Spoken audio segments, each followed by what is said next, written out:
ভিডিওটা দেখার আগে সবাই কানে হেডফোন গুঁজে নিও। আর কমেন্টসে প্রচণ্ড হাগার গন্ধ বেরোচ্ছিল।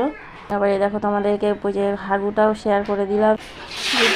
তোমরা আবার ভেবো না যে আমি ডান হাত দিয়ে এখানে আবার একটু শুয়ে, এখানে একটু আবার একটু সকাল সকাল দেখে একটু বৌদি বলে কি হাগারও আবার ভ্রং হয়? না মানে তুমি বাথরুমে হাগ দিয়ে গেছো, সেখানে গিয়েও তুমি বলবে হ্যালো গাইস আমি এখন বাথরুমে আছি, তাও কিসের জন্য? না হাগার জন্য। তোমরা এখন আমার হাগার ব্লগ দেখো। কি হচ্ছে কি আজকাল ইউটিউবে? আরে কি অবস্থা দুষ্টু পোলাপানরা? না প্রচণ্ড জোরে হাগু পেয়েছে, এত হাগা পেয়েছে কি বলবো। তো ভাবলাম তো চলো তোমাদের সাথে একটু শেয়ার করা যাক আমার হাগার ভিডিও। হ্যালো বন্ধুরা, আজকে তোমাদের সাথে শেয়ার করেই দেবো হাগার ব্লগ, ঠিক আছে? মোদি বলেছে তার চ্যানেলে আজকে হাগার ভিডিও দেবে। তোমরাও বসে আছো হাগার ভিডিও দেখার জন্য, আমিও বসে আছি হাগার ভিডিও দেখার জন্য। চলো আর বেশি দেরি না করে আমাদের বৌদির হাগু করার ভিডিও একটু দেখে আসি। তবে কেননা আমি হাগু ব্লগ করব, তো সেই কারণে ভাবলাম চলো একটু মেকআপ করে নিই। জি বৌদি, তুমি সেজে গুজে কি হাঁকতে যাচ্ছ নাকি কোনো অনুষ্ঠান বাড়িতে যাচ্ছ? না মানে হাঁকতে যাওয়ার আগে তুমি যে সাজছো, বাথরুমে গিয়ে তোমাকে ঠিক কে দেখবে? তুমি হাগার পর তো গুগুলো ছাড়া কেউ তোমাকে দেখবে না। আর গুগুলো কি তোমাকে বলবে যে তোমাকে খুব সুন্দর দেখতে লাগছে? এখন হাগার জায়গায় চলে গেছি, বাথরুমে যাচ্ছি, ঢুকছি এখন। আমি যখন ভেবেছি হাগার ব্লগ দেব তো দেবই, হাঁকতে আমাকে হবেই আর হাগার ব্লগও আমি দেবই। বৌদি যখন বলেছিল যে আমি হাগার ভিডিও করব, তখন আমি ভেবেছিলাম হয়তো মজা করছে, কিন্তু এখন তো দেখছি সত্যি হাগার ভিডিও করছি।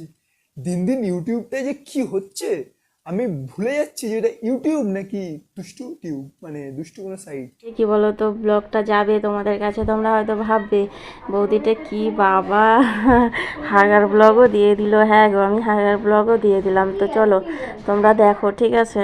আরে না না বৌদি, এরকম কিছুই ভাববো না, কারণ আমরা তো জানি তুমি নির্লজ্জ। আচ্ছা লোকে ইউটিউবে আসে কেন? কোনো ভালো ভিডিও দেখার জন্য বা ভালো কোনো কিছু দেখার জন্য। আবার অনেকে আসে যারা একটু বৌদিদের ভিডিও দেখবে, কিন্তু এই হাগার ভিডিও কে দেখবে? না মানে তুমি কি ইউটিউবে হাগার টিউটোরিয়াল দিচ্ছ? যা গন্ধ বেরোচ্ছিল না হাগাটা দিয়ে, সেই গন্ধ বেরোচ্ছিল কি আর বলবো, প্রচণ্ড হাগার গন্ধ বেরোচ্ছিল।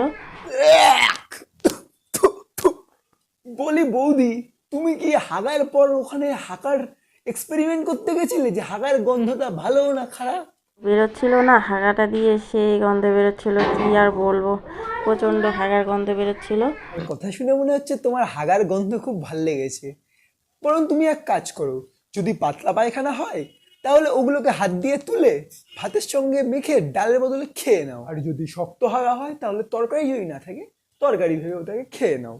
এত কষা হয়ে গেছিলো বাবা, কি বলবো, প্রচণ্ড। আজ 3 দিন পরে প্রায় হাগু করছি, তো সেই কারণে প্রচণ্ড গন্ধও বেরোচ্ছিল। আর গতকাল দাদা মনে হয় বৌদিকে কষা মাংস খাইয়েছিল, সেই জন্যই কষা কষা হাগা হচ্ছে। দেখো আবার এই দেখো তোমাদেরকে ওই যে হাগুটাও শেয়ার করে দিলাম, দেখো তোমরা। এটা তুমি কি করলে? এতক্ষণ হাগা দেখাচ্ছিলে তাও ঠিক ছিল, এখন তুমি গুটাকেও শেয়ার করছো? মানে একটু তো লজ্জা শরম রাখো। তোমরা আবার ভেবো না যে আমি ডান হাত দিয়ে শুটি করছি, ঠিক আছে? এটা কিন্তু কথায় আছে মানুষ যে থালায় খায় সেই থালাতেই হাগে, আর তুমি তো দেখছি দানার দিয়ে খাও, দানার দিয়েই ছোজাও। বৌদি একটা কথা বলি, তুমি হালকা মুতে শুয়ে পড়ো, তোমার না অনেক নেশা হয়ে গেছে। হাগা হয়ে গেছে তো। হাগা হয়ে গেছে তো এরকম করে জিভ বার করা কি হয়েছে? ও শীতকাল পড়েছে, গরম লাগবে, মানে গরম জল, অন্য কিছু ভেবো না। আমি আর এই বৌদির হাগার ভিডিও দেখতে পাচ্ছি না। তোমাদের যদি ভিডিওটা ভালো লাগে অবশ্যই লাইক কমেন্ট শেয়ার, আর চ্যানেলে নতুন হলে চ্যানেলটা সাবস্ক্রাইব করে দিয়ে পাশে দেখো। দেখা হবে আবার এক নতুন ভিডিও নিয়ে, ততক্ষণের জন্য বাই।